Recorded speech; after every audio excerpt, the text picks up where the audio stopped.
For August the 26th, 2022, we talk about Roboquest, Arcade Paradise, the Horror of Salazar House, and much more.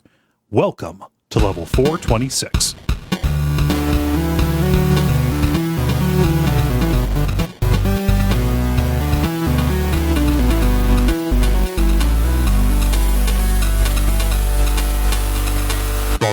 My name is Cole Ross.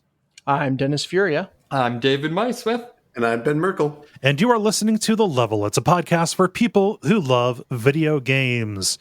Ben and David, welcome back. Who gets to go first this episode? I'm going to go with you, Ben, because you might have gone well, no. You probably both went about the same go at the exact same time. It'd be like those things where they overlay a video. I'm gonna go. Good luck, Cole. I'm gonna go with you, Ben, because you went to a place where the language is different. I mean, I don't know what Alaskans speak like, so I can't verify if it's English or not. Never been there, so can't tell. Depends on the Alaskan. I've made my call though. Ben, how was your vacation? It was good. It was. I went backpacking for 3 weeks, more or less, in Europe, and not in nature, just in like cities and stuff. Uh-huh. But yeah, it was a lot of fun. I spent some time with two groups of friends, and yeah, it was cool. It was something that I didn't really know how well I'd be able to do or not. Got really stinky during some of the parts of the trip, but it was all good in the end. Got to see some pretty places. So yeah. I'm imagining a rom-com style where like the two friend groups hate each other, and so you have each convinced that you're only there to see them and have to go back and forth. Well, I saw them at separate times in separate countries, so it could be true. They were just, if they hate one another, they were good about not expressing it. So two questions. What was the coolest thing you saw? And second, what was the best thing you ate?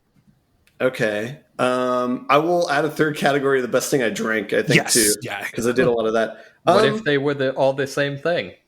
Ooh. The best thing I ate was actually a Syrian restaurant in Belgium. They have a dish called muhammara, which is like red pepper and walnuts like grounded up. And they put pomegranate juice and pomegranates in it, which I'd never had before. And it was very, very good.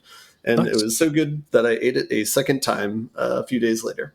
So that was best food. Best thing I saw. Favorite city was Copenhagen, but probably the prettiest city was Ghent in Belgium. Okay. And then best drinks were probably, I know I added the category, but this was the one I'd probably waffle on the most. There, Mikkeller was all over Copenhagen, and that. They just have pretty stand-up beers all the time, so okay, that was good enough. Yeah, but there were stouts in every country, so I was happy about that. So yeah, not bad. Are you are you happy to be back, or do you kind of wish you were still over? Okay. Oh yes, mostly for things like a dedicated bed and shower and whatnot, and yeah, I can see that. But you definitely... When you say a dedicated bed, did your bed have to multitask? No, it's just the production of every day, packing all your shit into a backpack, walking to a train station, walking to your next hostel, waiting for check-in time, so then exploring the city for a bit with a full backpack and then checking in. That gets a little bit old after 4 or 5 times maybe. So yeah, so it's nice to not have to do that. Makes sense. Yeah. Cool. Well, I'm happy to have you back. Anything else? Yeah, definitely still appreciate the city I live in, but I definitely still do not appreciate the country I live in. So yeah, if that makes sense. Were people condolences? Sorry about it. They've got their own stuff to worry about. Dude, I didn't have the heart to tell some of the people because people are so friendly there, and I feel like there's so much more caring about one another inherently. Mm-hmm. I could be biased, or it could be a biased sample size of the people that I met and the conditions I met them in. But talking to one person on a train, they said something like, "Oh, I know you had some weird politics a few years ago, but I thought it got better." And it's I just didn't have the heart to tell them. Yeah. They've got their own stuff to worry about. No, we didn't kill all of the people that were the problem. Yeah. Oh man, that's not how it works. Yeah. But people a lot more focused about global warming there than here too. They're getting blasted, right? Well, it's just on the forefront of people's minds more often. Another it's people that actually care about other people. Yeah, and just small details like all utensils over there, if you get food for eat out, are all like wooden and not plastic, so it biodegrades. It's like, that's nice. Thumbs up. That makes sense. Yeah. It's not some weird cornmeal slurry as a handout to the corn states. Yeah. Oh gosh. Nice. So moving on to the next one. David, you went far away, but you went to a place where they mostly speak our language, I assume. Well, what you been up to? Not a whole heck of a lot. Lots. So I did a cruise to Alaska, which was pretty cool. Went on a trip saw an glacier, which is not at all what I thought it would be. I don't know what I thought it would be, but basically a big valley filled with water that like one end is just this massive wall of ice. Okay. It looked very much like somewhere where I would fight like a Dark Souls boss, basically. And got to see some I don't know if they're icebergs or what. Basically, some ice like calve off of it, so like fall off of it, which is really cool. Oh, wow. I'm sure. Basically, as I understand it, periodically, like internal pressures and, gases and stuff like that just build up, and it just kind of like a section of it falls off and comes crashing into the water. Okay. And it's really cool. It, sounds, at least at the range I was at, wasn't necessarily super loud, but in terms of sounds a lot like rolling thunder.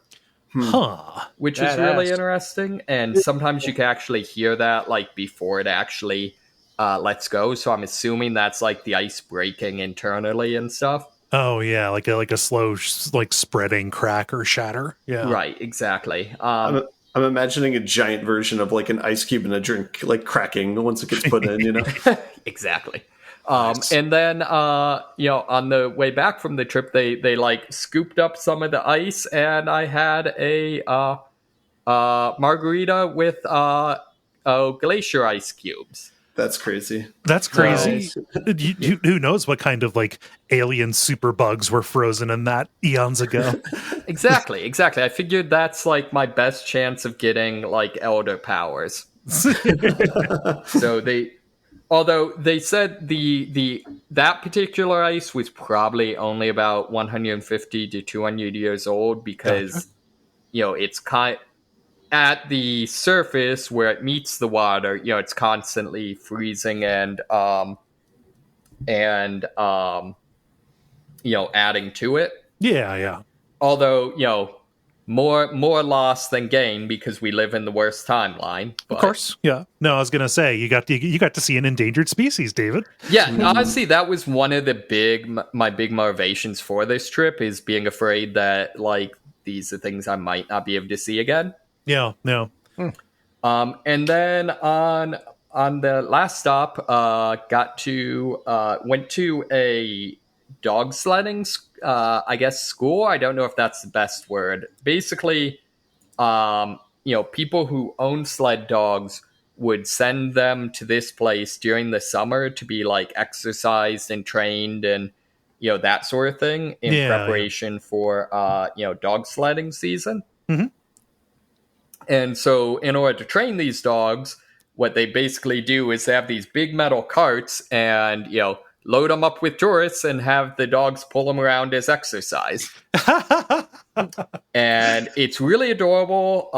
The dogs are super fun because, they're very much like, from the moment you're there, they're very much like hop around like, why aren't you on the cart yet? We should be running. And it was actually really interesting, learning about it because one of the ladies that computed was talking about, apparently a lot of the sport is basically knowing the logistics of how you lay out your dogs. So, for example, like, certain dogs don't get along, so you don't want them to be next to each other. And, you generally want your two most intelligent dogs at the front, leading everyone, and your, most powerful dogs at the back, that sort of thing. So if it was a game, it would be a dating sim. Yes, exactly. Except with dogs. So, I'm sure there's some game like that, but yeah. It was also interesting because the one gal was talking some about the injuries she's had. Okay. So like was out training, and her cart got knocked over, and basically she fell off and got knocked out.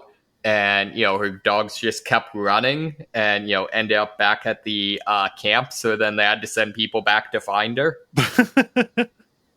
Well, hey, good on the dogs. They were focused on the task at hand. Exactly. And then probably the best part is at the end, I got to, play with the puppies. So, man, I love that. I love it. I love a dog with a job. A dog with a job is except for cop. Well, Yeah. almost all dogs are good boys. Yeah. Probably the weirdest thing was, expected the dogs to all look like they do in movies, so like a bunch of husky-looking dogs. Uh-huh. But in practice, they're basically just all mutts. Nice. Well, they're healthier. Yeah, exactly. Apparently, they're technically called like Alaskan Huskies or something like that. Mm-hmm. But I don't know how that works because they clearly were not all the same breed, quote unquote. Well, why send any of them away? Yeah, exactly. Yeah. Nice. So yeah, really, really good time. Fun adventure. Yeah. Dennis, how about you? Man, I have been doing the opposite of vacationing. Been staying as close to home as possible. Yeah? Like on purpose? Yeah. No more on purpose than I usually do. Okay. Are you under house So yeah, arrest? pretty on purpose. Yes. Look, man, I don't want to get into the details. People throw around words like house arrest, and no, it's just been a nice homey weekend. 1 week left in summer for the kiddos. We had a block party in a nearby park, which I know it kind of makes it not really a block party, but close enough. And that was fun to get out and eat massive quantities of appetizers with some friends. But yeah, other than that, it's been kind of a homey week. Yeah, no, pretty much the same for me. So I have a home maintenance stuff. I have a tree in front of my house that was partly dead. Turns out when you see a shelf mushroom growing out of the side of a tree, that means like it's all dead on the inside, so it's got to come down. So call a company called the Tree Assassin to have them take it down. And I told them like, oh yeah, go ahead and they said, well, do you want us to haul the wood away, or do you want us to leave it for firewood?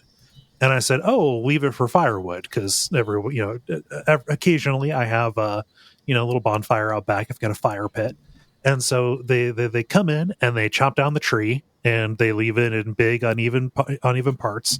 And I'm like, okay, well, it's probably they're probably going to come back for it. And then they come by today and they grind away the stump. And it's real cool because they use a big remote control. It almost looks like a bomb disposal robot with a buzzsaw on the front of it. Okay. So I'm battle bots. I mean, that's one way to dispose of a bomb. and so I stand there and then like I was like, oh, that's pretty cool and badass. And I say, so what machine do you guys use to take this big log, like the literal trunk of the tree that is too big for me to move? What do you guys use to break that down? I said, oh, we don't do that. This is your problem now. And I was like, oh, so is that extra? He's like, yeah, I get, just that's extra. So is getting all the sawdust up. And I was like, oh, okay, well, I didn't know. And call the company. They might not be able to deal with it, so I might need to like figure out some other way, contact some other company to get rid of the whole ass tree that is laying in. Just douse it in kerosene and light it. Yeah, have a front yard fire. It's so. I mean, I need to send you guys a picture. I don't know that you're quite grasping exactly how big the trunk of this tree is. It's fucking gigantic. A tree from the Mesozoic era. Yeah, like standing next to it, like it is. It comes up above, like above my waist. Okay, thick around. It's a lot. So that's my job right now, figuring out what to do with this fucking wood. That's very weird for a company to itemize like that. Taking me back to early high school. Ben, you said it's weird for them to itemize like that. Yeah, like, oh, we're going to chop this down, but cleaning it up is your problem. Like, that's extra for us to do that. Well, they gave me the option. They said, here's a quote with hauling it away, and here's a quote without. And, in case you want firewood. And I said, I'll take the firewood, please. And like it ultimately comes down to like, man, it's a real intimidating and disorienting situation to not know what questions to ask. And then when that comes back to bite you, saying like, oh, it's not that I'm not angry that the tree is still there. I need more, please. I had no idea what the magic words to say to you were to make the thing that I wanted to happen. That's, you do this for a living. Surely someone before me has wanted the tree actually gone. Yeah. I can't be the first. Yeah. And it's like, I don't know. So I'm working on that, and that's probably going to add a few more $100 onto the total to deal with it. But also, I'm just going to throw something out there. Okay. If you look up online, I'm sure that you can get an affordable price on like 1,000 pet beavers. Yes, I was like, is this where he's going? All right, yes, I support this. I don't know that there are that many beavers around here in Ohio, honestly. Yeah. I mean, not with that attitude, there aren't. Okay, all right. Yes, fine. It's just make a river that goes through your yard, Kole. I don't want to. Well, I do have some drainage problems I have to deal with, but no, I don't want to introduce invasive species into this. And when you say burn it, like it's literally like I do not want to think about what it would take to actually burn this. It'd be going for weeks, I imagine. Yeah. Oh, yeah. Your yard just becomes like the Silent Hill town. Yeah, so that's my story. I had to get rid of a tree that I didn't want to get rid of, and it is still hanging around, haunting me. Ooh, tree ghosts. Yeah. Let's go with that. Yeah, so with all that banter out of the way, I think we ought to have the regular kind of show, what with the grind, the multiplayer, and the end boss. And why don't we get started with... The Grind. The Grind, where we talk about the games we have been playing over the past period of time or so. Let's just go the same order we did in the intro. Ben, how about you? What you gonna play? I'm not used to going first, but I have one main one and then one tiny one. Okay. I expected to have more because Saints Row came out today, the day we're recording, but then it got dog water reviews from IGN, so it's like, it's getting really bad reviews from everywhere, and the videos that I've seen, the dialogue seems like it would just make paint peel, and they never stop talking. Yeah. I mean, that does sound like Saints Row. Well, I don't know. I mean, they never stop talking, not the dialogue being bad. Right. The game, first off, I'll do a shout out. I got Slay the Spire on Switch, Cool. And that ate up a whole bunch of time on an airplane, so I was very grateful for that. Nice. So just shout out to Slay the Spire. The main game that I played over the past few weeks and quote-unquote finished but not beat was Metroid Dread. Oh, yeah. Metroid Dread. So I think, I don't know if I talked about this one before or not. I have. Okay. So I had picked this up a while ago, maybe like half a year to a year ago, but I just hadn't played it because I was literally, any Switch game that I have, I usually save for when I travel, just so it gives me something to do if I'm on a plane or a train. So I'd been waiting to play this. And so, yeah, I was finally able to have like dedicated time to do that. It is one of the first Metroid games that I've played end to end. I played a little bit of, I think the Wii one where you like had the motion controller, but I forgot, like Other M might have been. Okay. Yep. Yeah, it was a while ago. Isn't that the one that like everyone hates?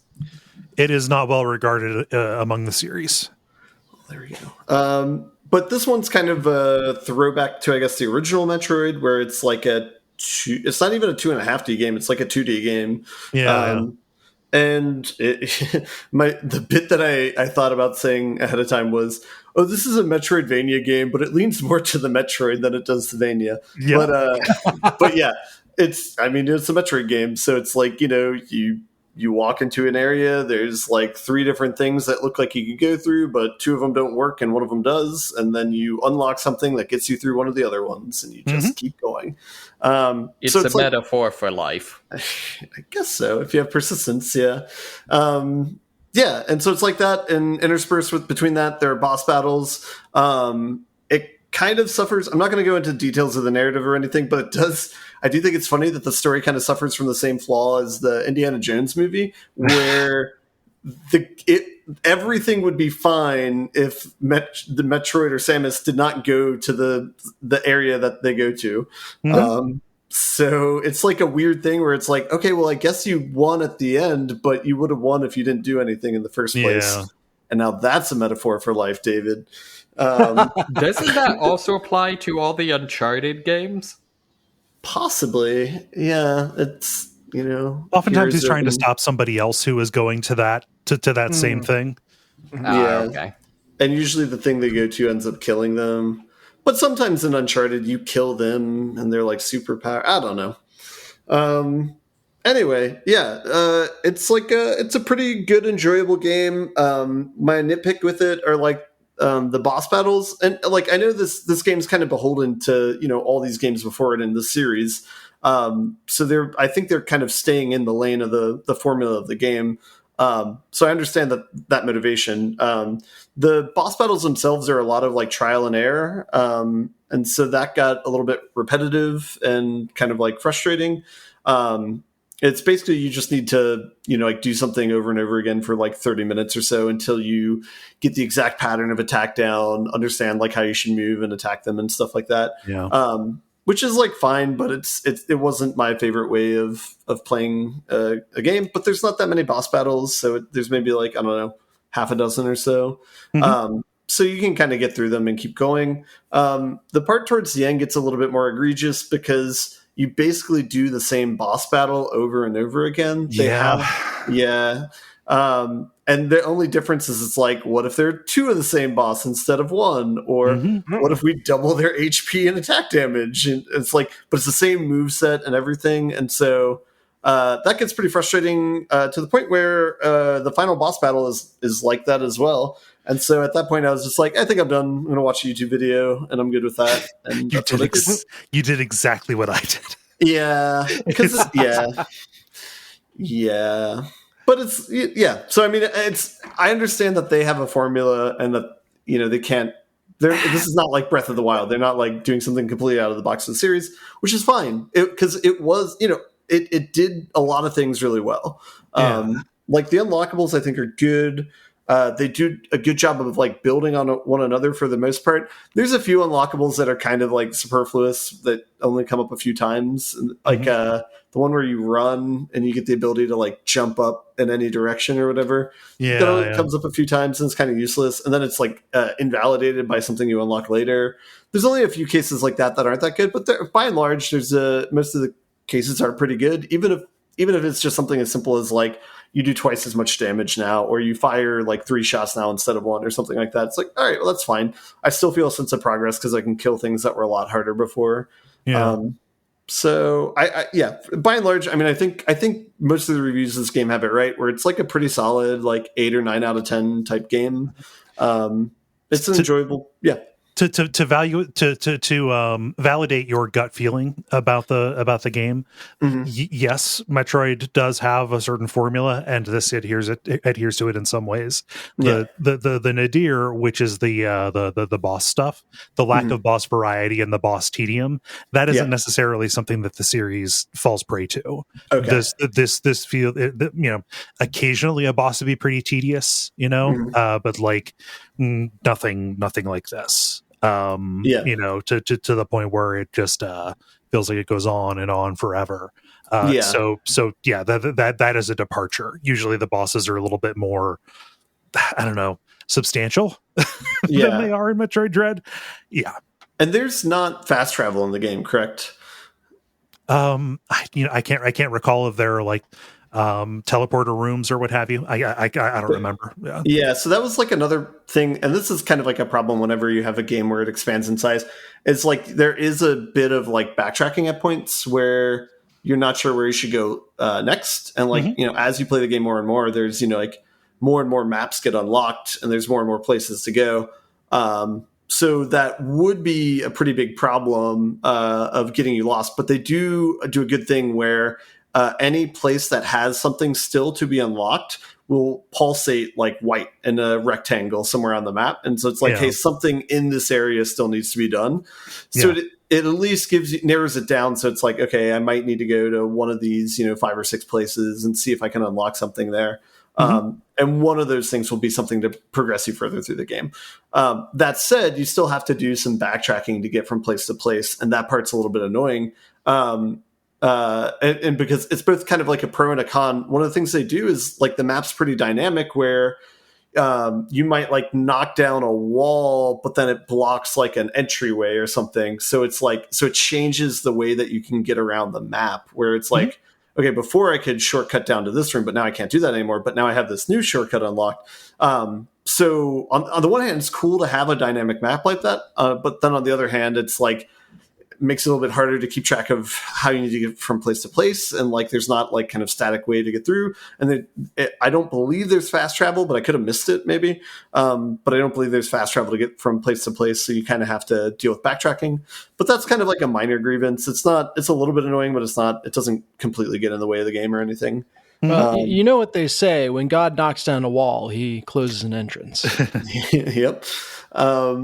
And then the one mechanic I haven't talked about is the I guess, is it the dread bots or whatever? I don't know what they're called. EMI? EMI? Yeah, which are these like supposed to be super dangerous bosses where they're kind of secluded to certain areas of the map. And so basically it's like oh shit, run through here really quickly before you die type thing. And then what happens is if they catch you, you get like a cutscene with like two possible counters that are really tightly timed. I know a lot of people kind of complained about this when the game first came out. I thought it was fair and I thought it was fun. Because you basically have 2 chances. There will be a sound and a flash, and you have a chance to hit a counter at a very tight window, and you'll free. And if you miss that, there's one more that again, there's a sound and a flash, and you have a tight window to hit it. It was maybe like 1 in 10 to 20 times. I think I would get it, and then you get free and keep running. But that was like enough for me that I thought it was exciting to try it, and I thought it was kind of cool. Yeah. And I didn't feel that much of a negative opinion about like getting set back or having to do it over again. I thought that part was fine. Once I started thinking of it as like a slot machine, that made that one time out of some large number would award me with a chance to continue, I started feeling better about it. I think they present it as you having more control over it than you actually do, but I say that as somebody with very slow meat hands. So yeah, and I guess that's interesting. I'm not to me it's hard to tell like whether or not they're giving it to you or not, or if you're just nail the timing. I don't know. Like if it's similar to like a pachinko machine, then I would guess the timing's fair, but it might not be like that. So I don't know. There could be like pity mechanics where if you fail a certain number of times, it's like it increases or decreases the window or something. I'm positive that there's some new that there is some analysis that people have done on YouTube. That's the kind of thing that people do on YouTube. So maybe possibly. Okay. Yeah. And yeah, I think, yeah. So like, but anyway, that part I didn't get annoyed with. Like more so than that, the parts I would get annoyed with is there's a boss fight with an Emmy at one point where it's similar to other boss fights where it's like you have to figure out how to run away from it, and it's these things that are very not straightforward. So what ends up happening is it's a lot of trial and error where it's like, okay, this thing does this. Okay, cool. But then you die. And so it's like, then you start over and do it again. Then you get to the next wall and you're like, how do I get past this? Oh, you can do it with this. Okay, cool. But then it catches you and die. And you have to do this like 5 or 6 times ago. So it was very reminiscent of other boss fights where it's like, okay, this is not a good player experience. So like this part kind of needs to be fixed somehow. But like, the basis, the golden standard is like a Valve boss fight in like Portal 2 or something like that. And I know that that's kind of an unrealistic expectation to have for games, but that's like an example of doing a boss fight correctly, where somebody can get it on the first time, feel smart for solving it, but it was probably, very baby puzzle that was handed to them. But it doesn't matter. Yeah. If you feel good, then cool. So, yeah. Nice. Yeah, so overall, I thought it was a good game. If you have a Switch, if you're looking for something to play, it takes maybe like 10 to 20 hours or so, maybe closer to 10 than 20. Yeah, call it like 12. Yeah, but I thought it was enjoyable. I thought it was good. So yeah, glad you enjoyed it. Then the other small one I got, guys, I gotta make a confession. I've had a bit of a relapse. Oh no. I reinstalled Magic Arena because they're doing cube drafts on it, and that's like boy, so we have like the powerful cards and stuff. Here's my addict defense: is I haven't put any money into it yet, guys. It's been like 6 months since I've played, so I have like maybe I don't know like 6 or 7 worth of the 2 economies worth of drafts, but then you get coins back if you do well in the drafts. So like I've played maybe like 5 to 10 drafts in the past like day or two. So how much time are you saying we have to plan our intervention? I mean, here's my addict goal. Here is I'm saying when I run out of the currency money, I'm gonna stop. Okay, and I'm gonna uninstall it and go my separate ways. We can figure out. Oh wait, am I muted? No, you're. Oh, okay. My soundbar went way down. Sorry. But if that's the case, if I do not uninstall it after that, then yeah, guys, then we need to have a little intervention, I guess. But I mean, you seem to have pretty good willpower about not putting money into free to play stuff. Like, yeah, that seems to be fine. Are you more worried about the time, or is it just you're disgusted with Magic in general, and you'd rather be playing something else, something that is not Magic? I'm not disgusted with Magic, but Magic's the one where it's like every time you want to draft, you got to go back, you got to pay your $5 or $10 for a draft or something like that. You know what I mean? Like it's more like he only believes in science. He despises Magic. It feels more like going to a drug dealer to get your hit sort of thing. That's basically what collectible card games are. True, but in free to plays you can get your hit for free, dude. It's like the first time every time, you know what I'm saying? Let's say we do. Anyway, whatever. It's not a cry for help. I'm doing okay. I mean, are you enjoying it? Like, have they? Yeah. I mean, aside from doing the cube drafts, is there anything different that they're doing, or is it just back in the saddle again? Yeah. So I hadn't played it for maybe like 6 months or so. So there are a handful of cards that I'm not familiar with from like the last 6 months of sets that they put out. So I guess it's only like maybe 2 or 3. But yeah, some of those cards are really interesting. Seeing the mechanics. I'm having a fun time. I've been able to win with different builds and stuff like that, and different synergies. That's usually what I enjoy doing. So like you can do an aggressive like red-white combination to win. You can do like I've done mono black and done well with that, or like more control-y blue black. Mono green I did okay with. Yeah, so you can do a lot of options. That's kind of what I care about most. The one, this is very like, I don't know who this is for, this description, but they do have a single card called Collective Rebuilding, I think, or Patient Rebuilding, which is a mill card, but it's like that's the only card for mill in the cube. So I don't know why they have that in there at all, because there's no other mill support, and so it's like that was just a little bit frustrating, because when you see a pack one pick one, it's like, this is a sweet card, but only if like that's a supported archetype, and it's totally not in this cube. So anyway, yeah, thumbs up. It's fun. That was a whole bunch of words that I understand about 20% of. Yeah, I feel like that's probably going to be true of most of the people listening to this. So sorry about that. That's fine. That's okay. That's all I got. Cool. David, how about you? I don't have a whole heck of a lot because, the whole out of town thing. Let's see. I've been continuing on a little bit with Destiny. I managed to complete all of the levels in the last battle pass, which just gets you a bunch of random shit. Okay. Sorry, that's much more negative than I mean. So today was me realizing that it's the end of the season, and so I just had to open up tons and tons of cosmetic packs that I hadn't bothered to open up. So it's just a bunch of nonsense.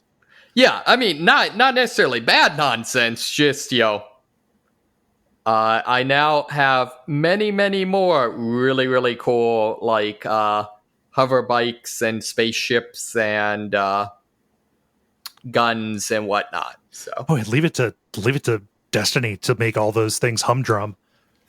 Yeah, it's some of it's cool. I got an armor set where routine hover bikes.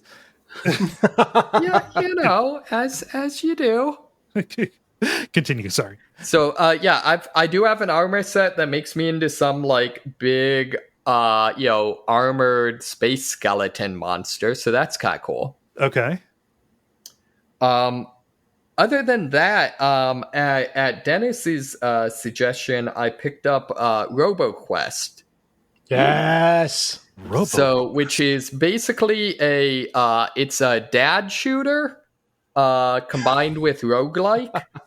Dad shooter. Yeah. I've never heard like the Doom, Quake games called that before, but that makes too much sense. Those are called boomer shooters. That's I've heard it as dad shooter. Oh, just different dialects. What about a boomer doomer? A boomer doomer is somebody who was born before 1965 who has no hope for the rest of the world. Usually, as opposed to people born after 1980 who have no hope for the rest of the world. Who know that there's no hope for the rest of the world. Yeah. Right. Yeah. Okay. Sorry. Disagreements over terminology at the side. This is like an arena shooter kind of deal. Yeah. I mean, it's, I guess not. I don't know. Does arena shooter imply you don't move around a level, that sort of thing? I don't know about you. No, you do. Arena shooters are like hyper mobility focused. Like you're running and jumping constantly. Okay. Yeah. Okay. Yeah. So I guess that would be this. So far the verbs I've seen are you've got double jump, a sprint, and grinding. I think Dennis, you'll have to tell me if you ever unlock additional movement modes. You can. There are perks that you can take that give you like a rocket jump. Nice. If you crouch first. And then you can also get some weapons that come with basically an extra double jump built in as their alternate fire. Nice. So, and, kind of as that implies, all the weapons are, randomized. And so far from what I've seen, there seems to be a pretty good selection. Yeah, I mean, I've put I don't know if there's an easy way for me to see hours. I've put a lot of time into the game, and I'm still seeing new weapons. I think especially as you get up into the higher rarity weapons, you start seeing things that don't spawn as lower rarity versions. Oh, really? Yeah. So there's an automatic shotgun that I've only seen as like a rare item. I've only seen they've got their whole common, uncommon, epic, legendary, whatever the 4-tier rarity system, and I've only ever seen one legendary item, one gold item.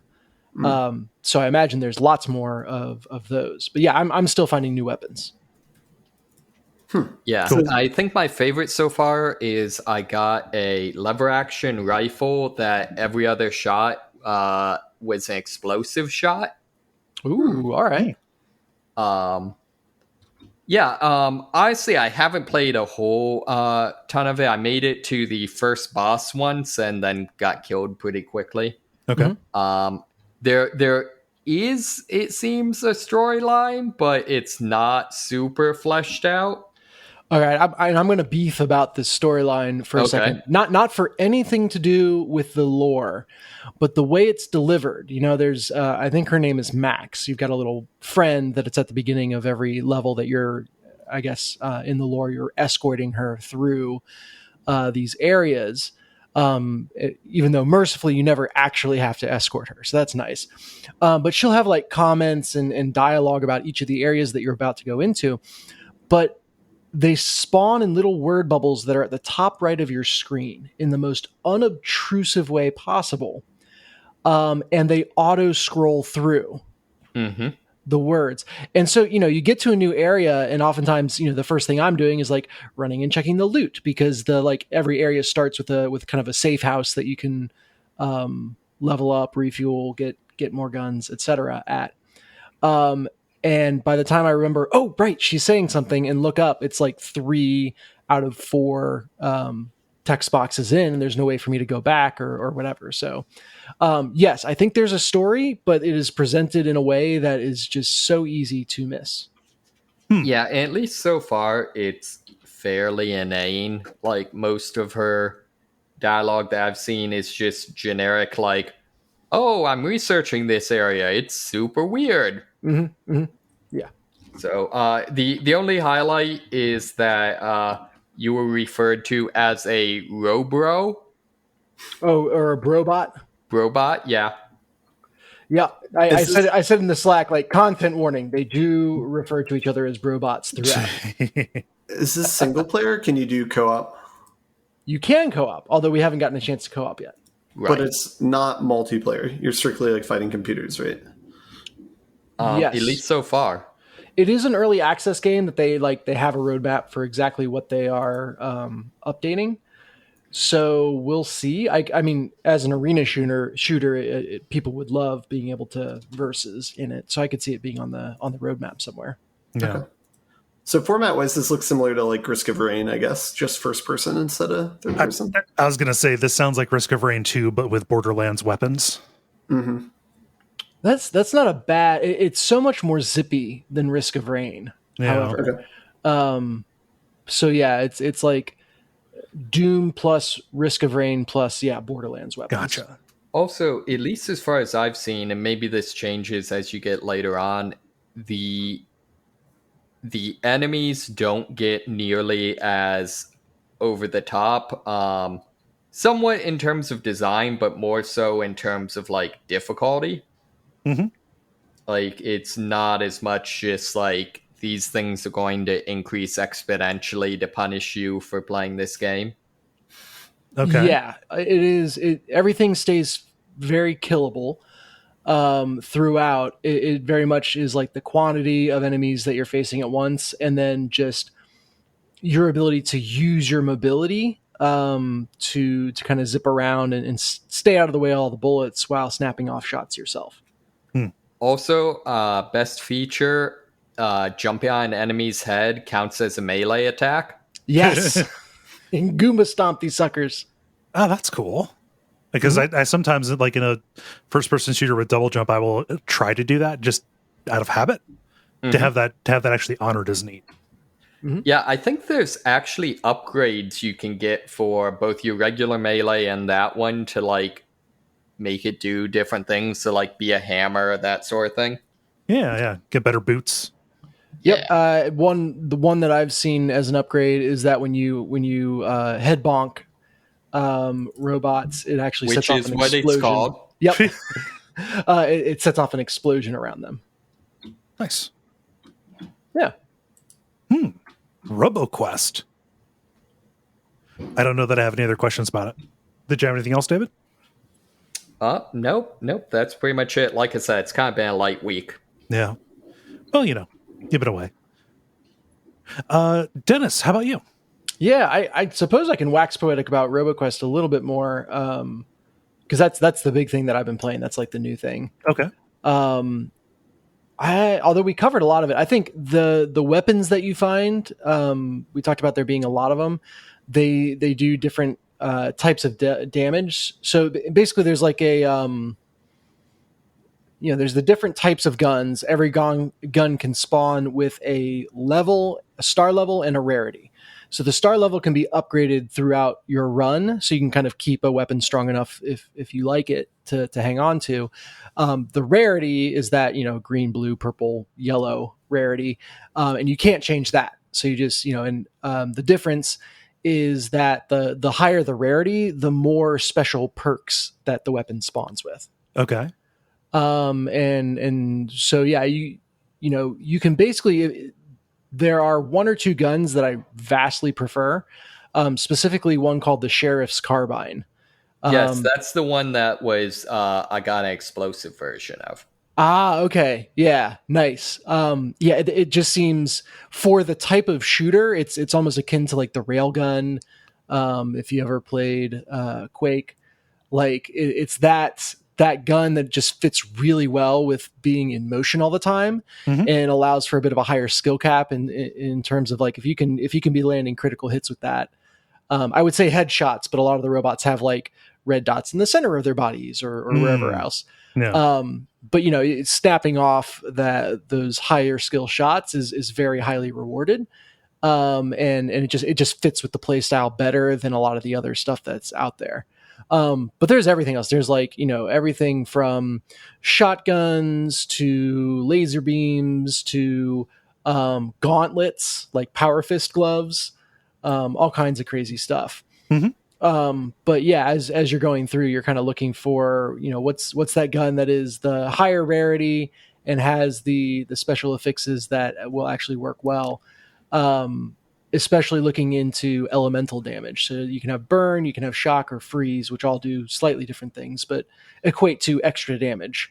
And so you just kind of look for those good combinations. But yeah, I found myself gravitating towards a couple weapons, and especially as you upgrade your base, you can find those weapons with more and more regularity. So I could almost see this getting to a point where, you're really not using that much of the vast weapon arsenal that they offer to you, because you're able to consistently find what you like the best. Okay. And for the moment, that it's still fun for me to play that way, so I don't mind. But I wonder if they'll do something to kind of push you towards different weapons over time. Yeah. The one other thing to talk about that I just mentioned is probably the base building aspect.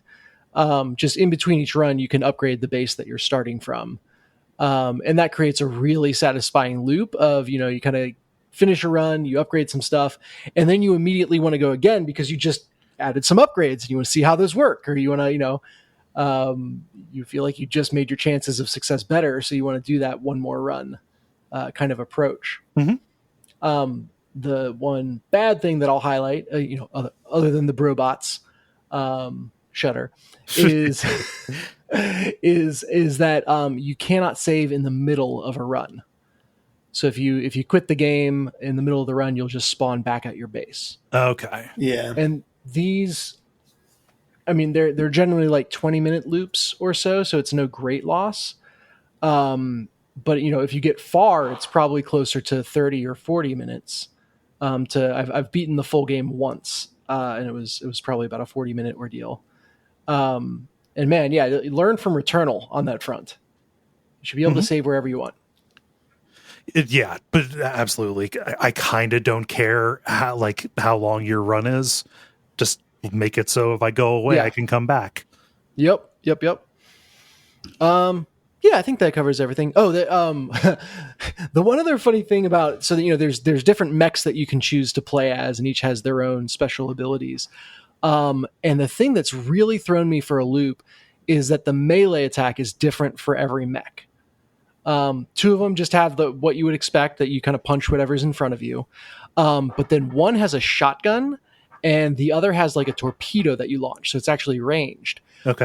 And the number of times I have fired that shotgun or torpedo over the head of the enemy that I'm directly in front of, because I'm not expecting to have to aim a freaking melee attack, right, is entirely too high. And that might just be on me, but it is a little bit comical when, you know, you've got this guy dead to rights and we're going to shut him down with the melee attack and you just pew over his head. Womp womp. Oh, it's weird. So there's not like a melee option though, outside of like shooting them. Right. If you're not playing as the one of the robots that has a melee attack, your only option is the shotgun or the torpedo. And those function as melee attacks if you have them pointed in the right direction. Yeah. I mean, everything's a melee attack if you shoot it from close range. That's right. Yeah. One of them, their special ability like spawns sentries. The other one's special ability, they go invincible for a bit. I've had success with the sentry guy the most. That's what I play the most. Just because the bots that pull attention away from you is invaluable later on. But yeah, okay, that's Roboquest for you. Ben, you mentioned Slay the Spire. Yeah. Oh, go ahead. We had a little blip there. David had to go for a work thing, but so he's going to be gone here. Dennis, you had just said, speaking of Slay the Spire. Yeah, he heard that I was going to bring Slay the Spire back in and ran out for the hills. No, the update on Slay the Spire is I got my A20 heart kill on the Silent. Oh, okay. Nice. Or excuse me, no, sorry. With the Ironclad, I'm now working on it with the Silent and the Defect are going to be my last two. Gotcha. Sweet, dude. That's awesome. Yeah. So getting ever closer to beating the game and never playing it again. Yeah, Wow. Beating the game. Yeah.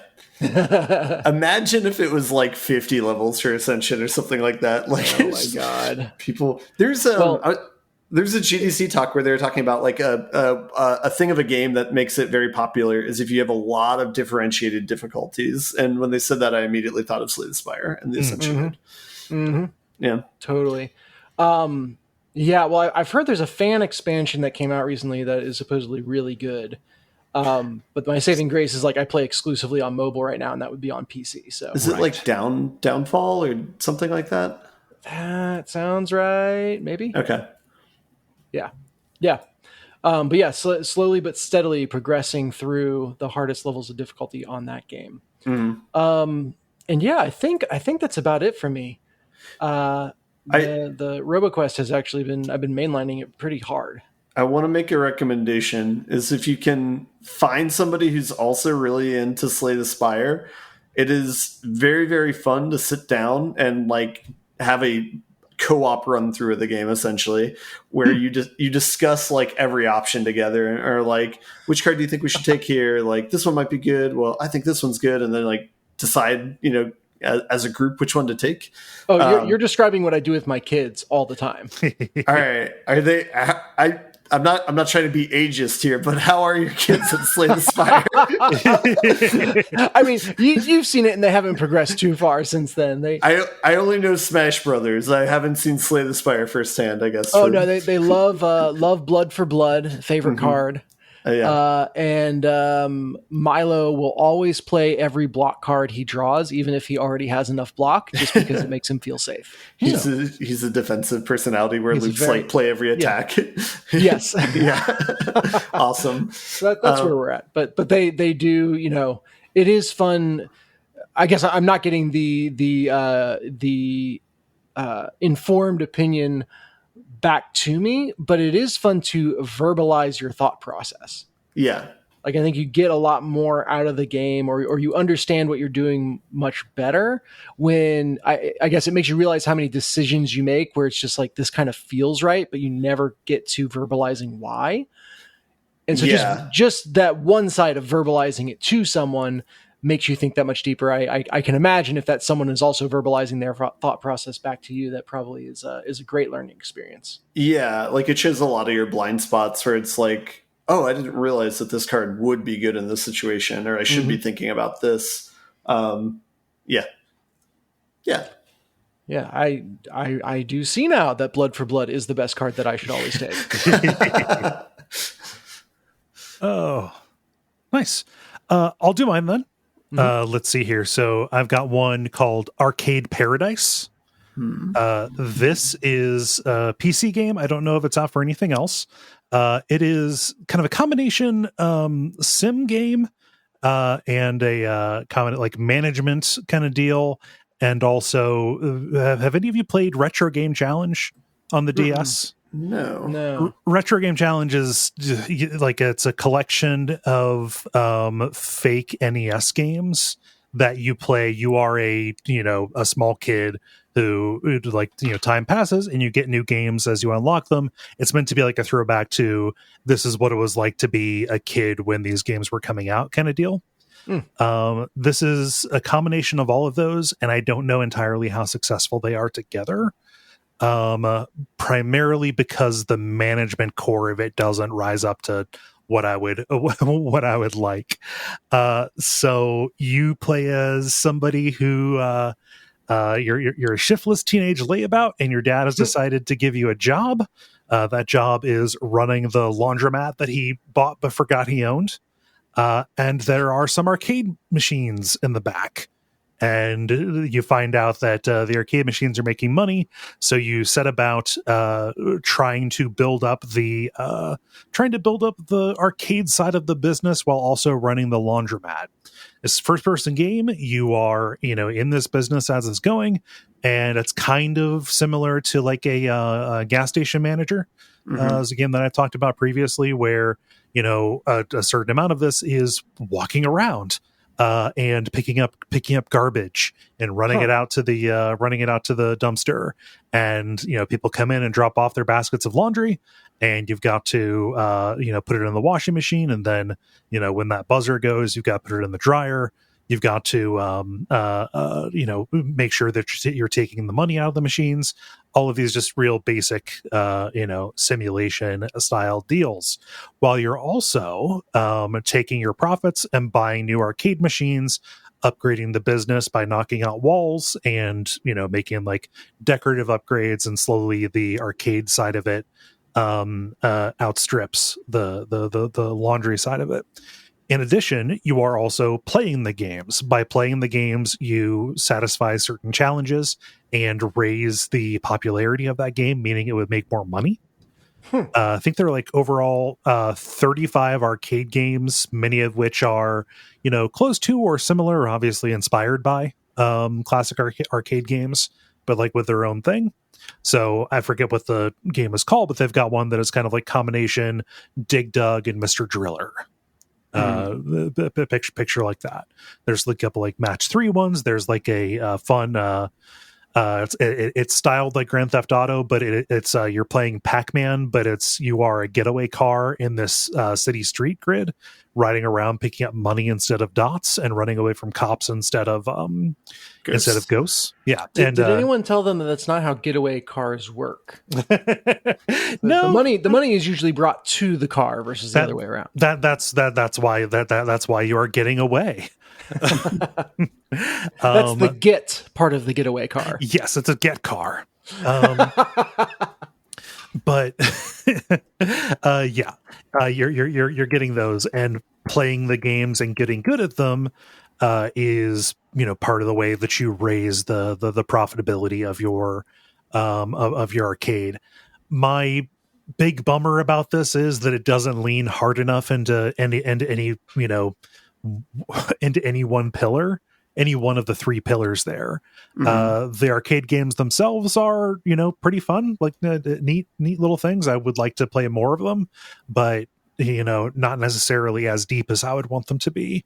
Or at least as like let's say catchy, for lack of a better word. I never felt like compelled to do more, because there's only so much you can do with like this is like Pong, but it's styled after air hockey. So you're not just moving the paddles left and right, but you're moving it out into the middle of the field to try and there's only so much interest that could be added there.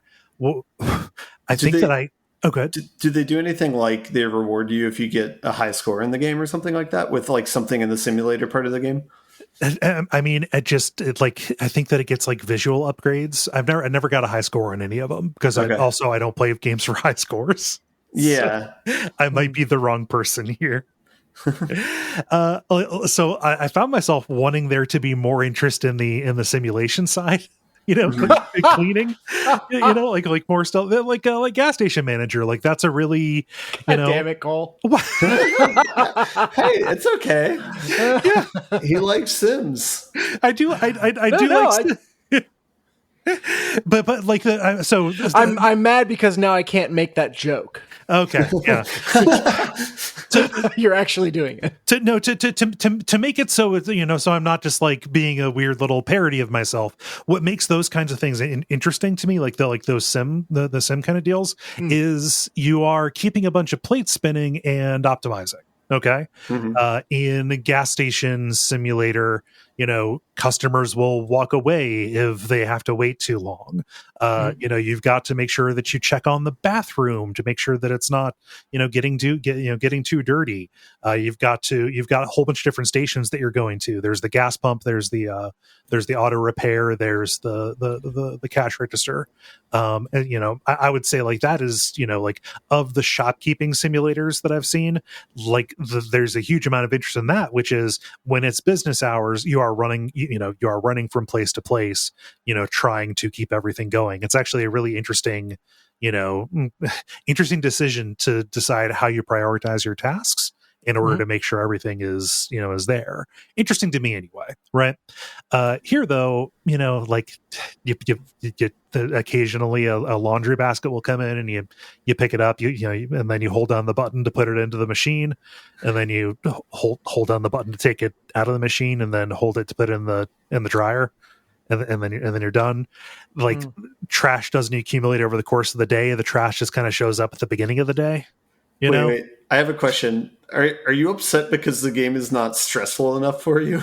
Yes. And are you playing simulators to have a more stressful experience than real life, so that real life is comparatively calm?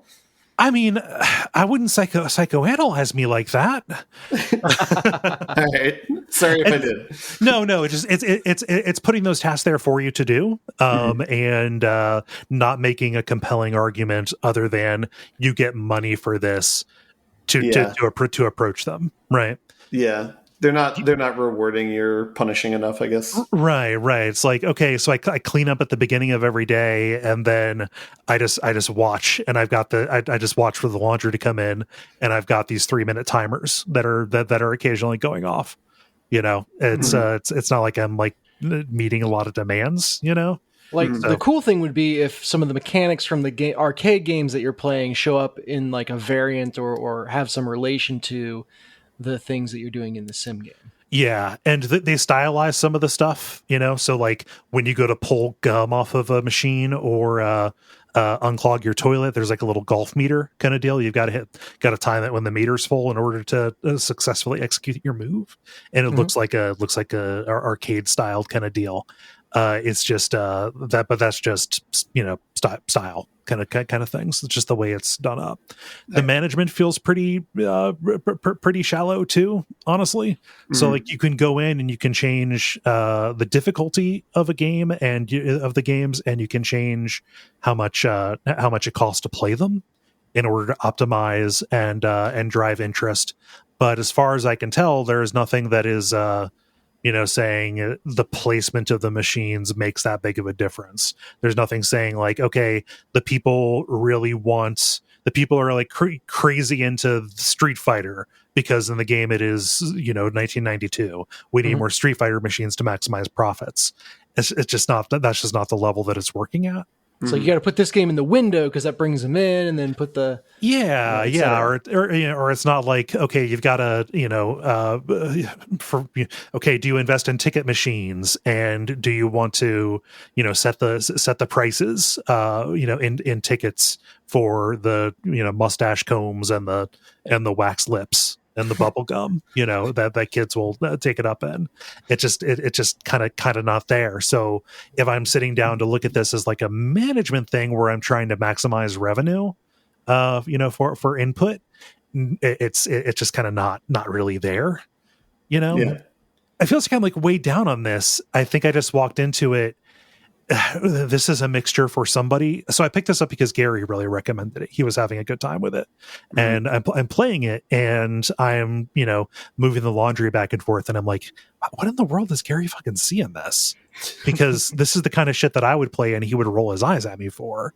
And it turns out it's like, oh no, it's just you play it to play the arcade games. And that's not necessarily what I'm there for. It's like more of like the, a sim of being somebody who was hanging around arcades in the 90s, right? So in a world of perpetual game updates, it feels like someone has laid a good foundation for the kind of game you would want to play. I don't know if the bones are there for it to be the either the sim where you're going around and doing maintenance and stuff like that, or for it to be the management game, where you are doing it like a tycoon kind of deal. I could be wrong. It just doesn't feel like it's what it's interested in being. It's a bummer because it's like there's so many hooks there for them to like have the mechanics of the arcade reinforce like the sim part of it, where it's like if you get a high score in the game, you can justify that narratively, like having more people play it, because then more people will want to beat that high score. Yeah. Or you could play like a new game to debug it and make sure that there's not any, like it actually works, like when a new one comes to your place. Yeah. Like there's so many I don't know. It seems like there's easy ways to make this like pretty good. So. Mm-hmm. And some of that might be there. I admittedly haven't put the most amount of time into it and not like played for the high score game. But it was a little bit of a letdown sitting down and seeing that those depths weren't there. Maybe it's just something you have to put more time into before it makes itself apparent. But like going and reading about it, it kind of seems like it just hangs around at about that level for a while, which is a bummer. I don't know. Maybe I'm fully ready to write myself off as a sicko who wanted this to be the crazy version that would turn off everybody else. That's fine. But what were you going to say, Ben? I was going to say, to be fair, the tags on this, it doesn't even have, I guess that's management, but it doesn't have simulation. Yeah. But also it has 1990s and retro as tags for this game. That makes sense. That makes me feel old. Oh, man. So yeah, that's Arcade Paradise. I'll probably put some more time into it, but I was a little bit bummed. It just kind of made me want to play better simulators, gas station simulator, power wash simulator, etc. Because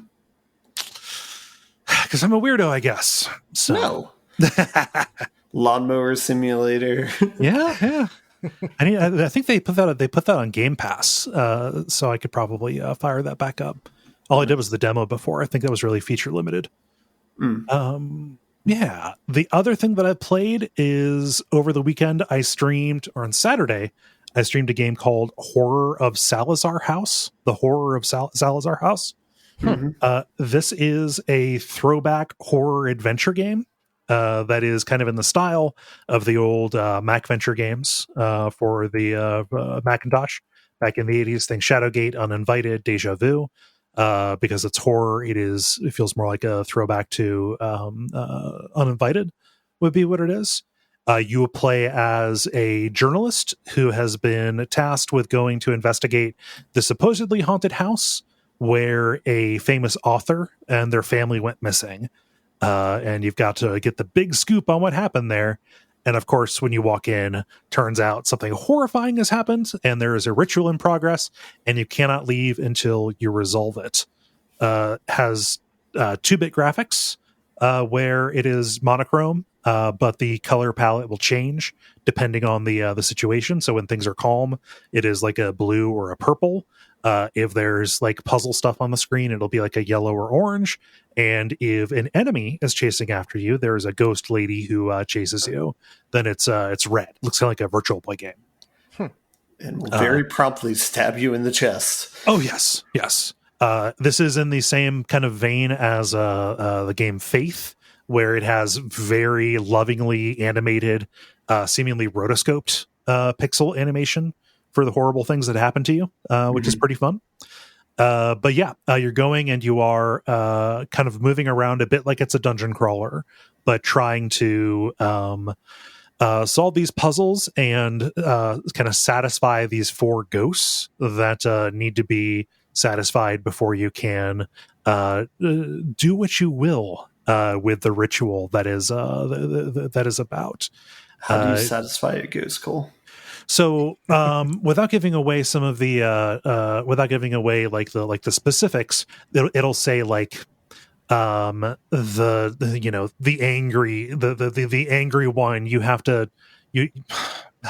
Let me pick a better one that is not there. Oh, for the wisest ghost, you must you must take away the last, you know, its last, you know, sense into humanity or something like that, into reality, and you'll go and you'll find it at one part of this ritual circle that is kind of traced around the entire house, and you'll see that it is, you know, a dead old lady sitting in a chair, and like not, you know, not reacting when you do anything near her, but you get a blindfold, and you can blindfold her, and then you can put out the candle to you know, to deal with her and get it there. So, oh yeah, you took away the last sense of this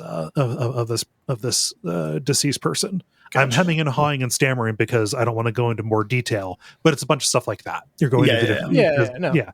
It's usual adventure game kind of stuff. You have an inventory. You're kind of clicking around, trying to find places to use that stuff. Some of the puzzles are pretty neat.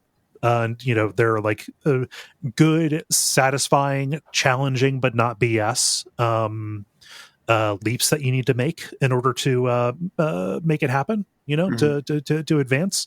And it's pretty generous with save points, so you're never like set too far back. The random encounter or the, you know, the ghost that is chasing you, that has the that idea. In general, in a game, especially in an adventure game, has the possibility to be a real bummer. And it's like, okay, like, got it. So I can die in this adventure game just from something chasing me around. There is, you know, a big amount of leeway. Like, you'll be notified when the when the boss or when the enemy is like within several squares of you, and you'll also be notified, and you can see on the mini map if there is line of sight to it. And there are plentiful hiding spaces that you can go to. So either chests that you can get into, or closets to hide. I had a hard time understanding what was going on with like how they show the sliver of view or whatever, like either vertically or horizontally. Yeah. So what's happening there is you're moving around. You're kind of casting about to see if the enemy is still near you. Mm-hmm. However, if you leave it open and highlighted, like if you're looking at the enemy for too long, they get more curious and they start heading in your direction.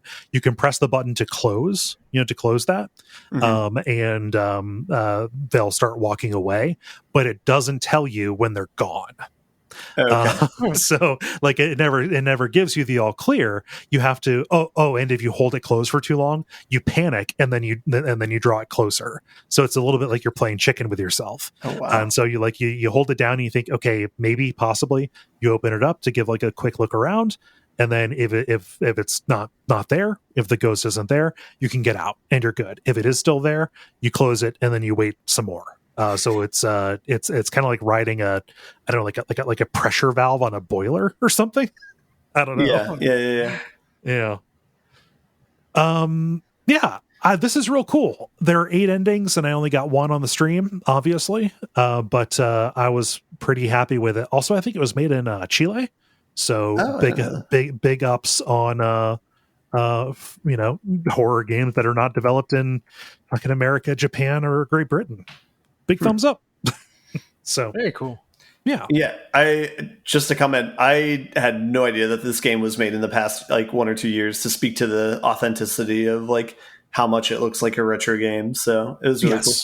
It is very lovingly made to resemble games like that. This came out in 2020. Yeah. Yeah. The developer is Maldo19, and I do not.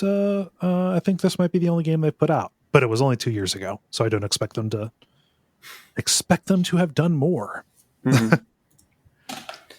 Nice. Any questions about the Horror of Salazar House? Mm-mm. It has nothing to do with Resident Evil 4. I had to be very clear that's what I thought when I came to watch it on Twitch. I was like, man, is he baiting us with another Resident Evil 4 like headline to get people in the door? Nope. Multiplayer. Now it is time for the multiplayer, where we ask you a question and then you answer. Dennis, what's the question that you asked the nice people? Yeah, so I could present a little story scenario for you here. Everyone wakes up to the message, "Thank you for playing Reality Early Access. Our first major update releases today and fixes some of the more egregious bugs and exploits. What changes?" All right. And Greg writes, Thank you for everyone for taking time to play our Reality Early Access version of Earth. We have decided that based on feedback from all of you and in seeing the totally fucked up results, that we are just going to nuke everything and start over again from square one. All of you are welcome to rejoin as single-celled life forms. I don't know what I expected when I posted this, but yeah. Spilled milk fallacy. Don't go for it. Yeah. Ben, what does Callum say?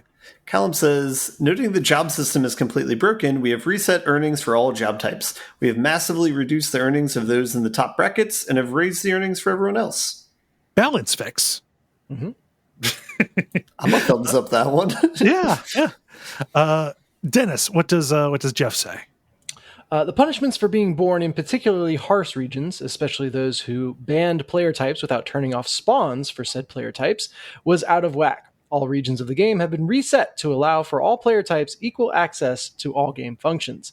Edit. After careful consideration, America has been removed from the game indefinitely.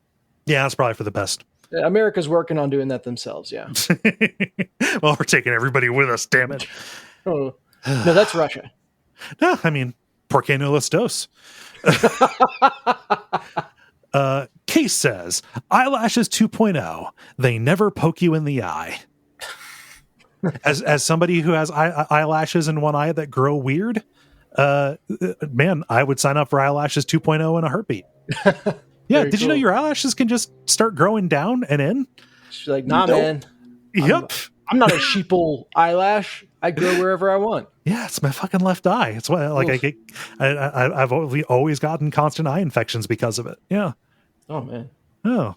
I've got one hair in the middle of my forehead that will not be there for 3 months, and then overnight will like spring out to 2 inches long. It's like, oh, hey, you're back. All right. Like, let's see, Ben. What does Sam say? Sam says you can no longer try for baby with death. And he pointed out that is an actual quote from a Sims update. Yep. Okay, yeah. Dennis, what does Rookie say? Rookie has an actual patch notes format, which I appreciate. New features, alternate advancement. Players can choose to gain stats instead of age as they level up. New Game Plus implemented. Multiple changes made to balance labor and capital in PvP. PvP life versus PvE life. How do you play? So bug fixes. Mosquitoes should no longer spawn anywhere on the map. A bug which caused all in-game gold to trickle up has been fixed. And Nazis should no longer spawn outside their intended time period. That's pretty good. That's really similar to what my idea was. And then someone pointed out that the mosquito one is a literal bug fix. So kudos there. Yeah. Good catch. Phil says, fast travel has been implemented. Oh, for God's sake, please. Man. Ben, what does David say? David says economy has been rebalanced. It's kind of a theme. Yep. Yeah. And Dennis, write us out. What does Tyler say? Tyler says the self-revival exploit discovered by user JC has been patched out. He's Lord Savior and QA tester. And yeah, it's like a GM, just as somebody who's sent down to keep track of stuff and can break some of the rules. Yeah, makes sense. Mm-hmm. No, for mine, it was going to be real similar to what Ricky said there, but just massive nerfs for the fascism class would be pretty good. Ben, how about you? Empathy was nerfed too hard. We're going to have a hive mind from now on. And Dennis? Cats will no longer interact with objects without those objects spawning. Oh, that's good. Oh, but that's the great thing about having a cat. Mm-hmm. I like that my cats chase after ghosts. You like that your cats are glitched. Yes. If I didn't, I would just get a dog. If I wanted a perfect animal, I would just get a dog. Yeah. Thanks everybody for your fun answers. Thank you, Dennis, for posting the fun question. If you would like to participate in these, go to facebook.com/thelevelpodcast and watch for the prompts to go up on Monday afternoons. The End Boss. Now it is time for the End Boss, where we talk about things that are happening in the world of video games around us, sometimes that are exciting to us. I've got one. This is just a real simple a thing is happening story. But Slime Rancher 2 is going to be coming out in early access. It has a release date on September the 22nd. I'm real excited for this. Slime Rancher 1 is a very fun, incredibly charming little life sim kind of take on the farming kind of deal. Think like a first-person sci-fi Stardew, except instead of raising crops, you are raising and processing fun little bouncy slimes, crossbreeding them to make more valuable slimes, making little habitats for them, exploring a map. All of that's cool, and Slime Rancher 2 looks like it is more and better. So real crazy into it. I was just thinking about how much I missed Slime Rancher because we just recorded about Bug Snacks today for Watch Out for Fireballs. Oh, interesting. And that game is cute, but nowhere near as cute as Slime Rancher.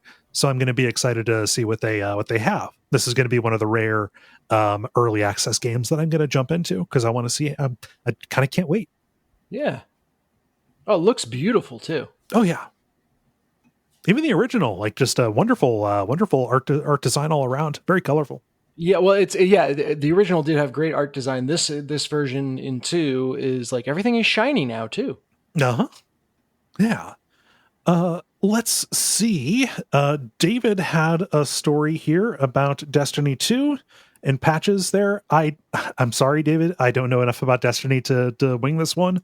So rip to that story. It was not our destiny to read that. No, it was not.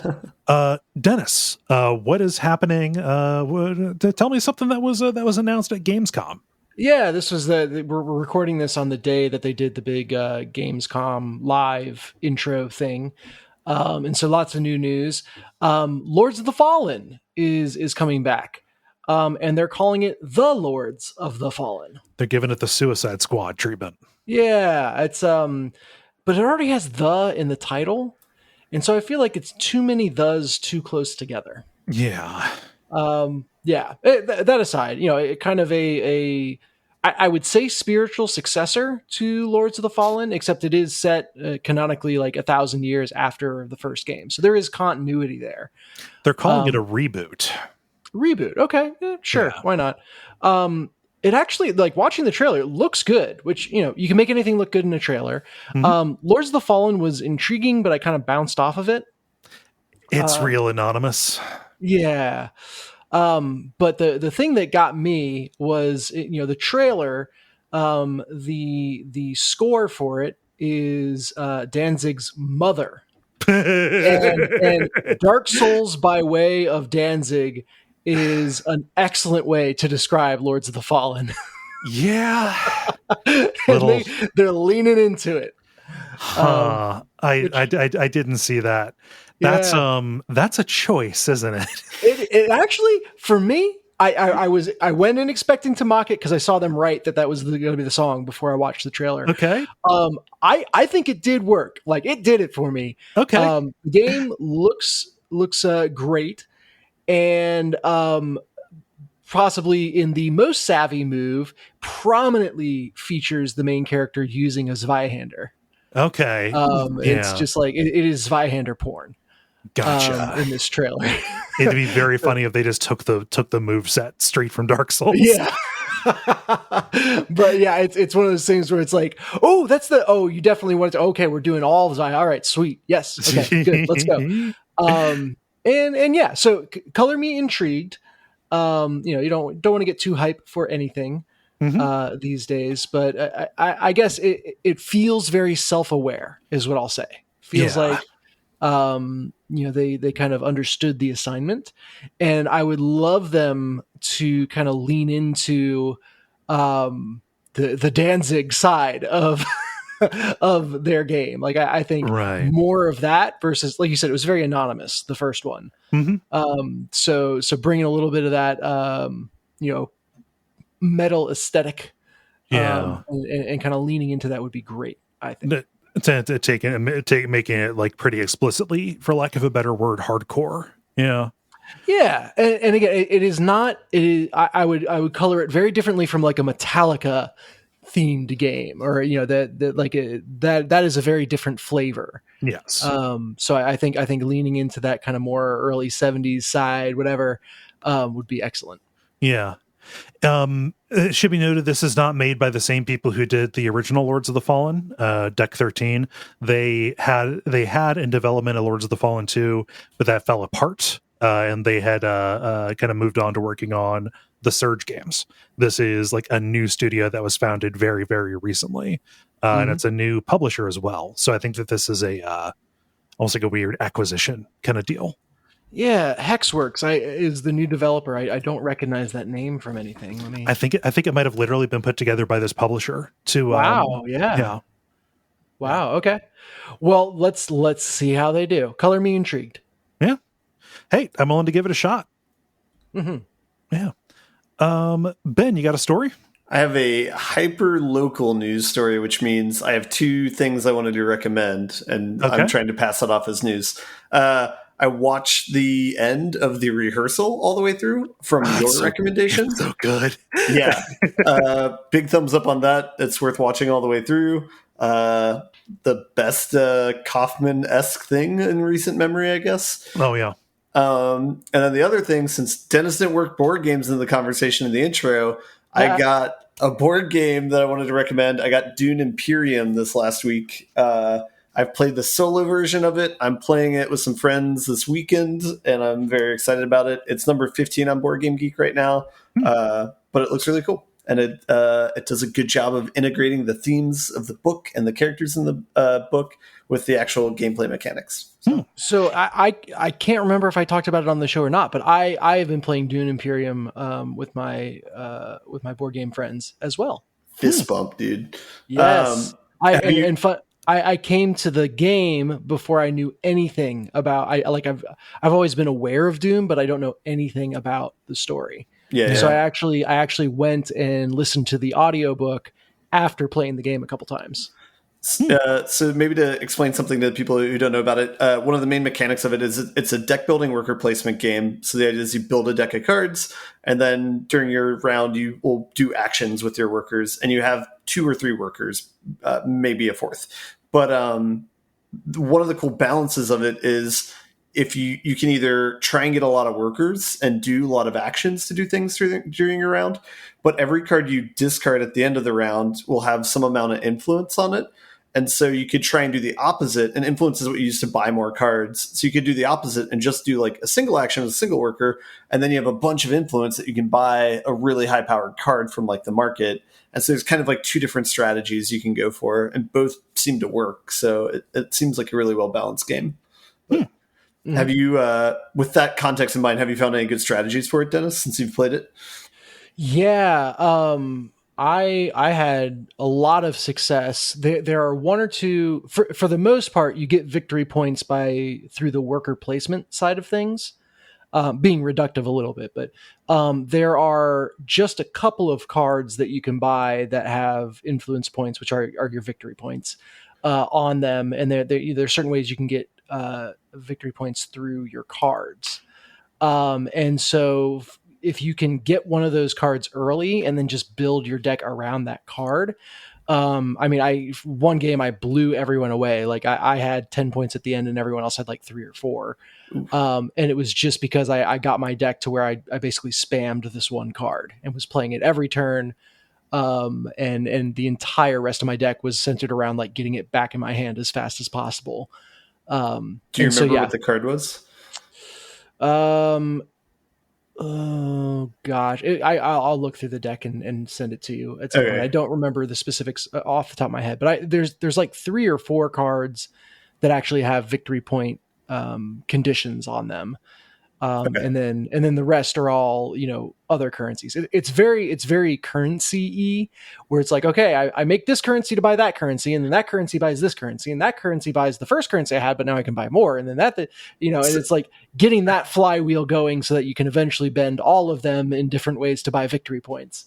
I appreciate kind of the core loop. The only currencies there are spice, water, and money, and that is a good reduction to what Dune is about. So, yeah. Well, there's spice, water, money, cards, victory points, workers. The currencies proper, yes, but then all the systems surrounding those get very, very complicated very fast. So now that we've gone back to the grind, I think that wraps up the end boss. all that I had earlier was a question like, was this the game that was like they thought it was lost forever, but then they got the publishing rights back to it? This sounds way too modern to be that one. It's not that one. This one was designed by the same person who's made some of the Clank games, which are also deck builder games. Mm-hmm. It has a similar box cover that references that game, but it's not the same as that though. Gotcha. No, and it like the artwork literally references the movie, so it's at least as recent as the movie. Right. Yeah. Okay. Yeah. That was my only question. Nice. Well, that sounds like a show to me. How do you all feel about buttoning up? Let us button. The credit. Thank you so much for listening to level number 426. Sorry that David had to go early, but sometimes that happens. You know what to do to help out the show. The Patreon, the Facebook ratings and reviews, and like in Apple Podcasts or Podcast Addict. Sorry, I'm very distracted because Dottie is kind of poking around the audio interface right now. Just kind of sitting. Dottie is showing you a list of all the podcast apps that you need to name check. Yeah. No, she's very near buttons that make everything fall apart. So we'll just see if we can beat her to that.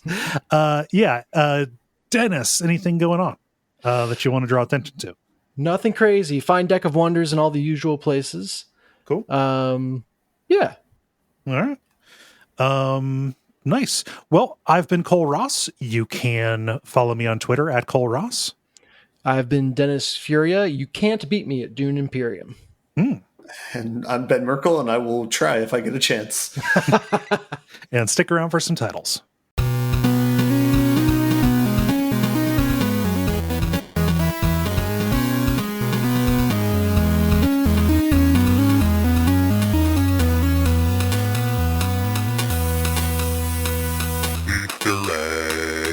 All right. I only have one.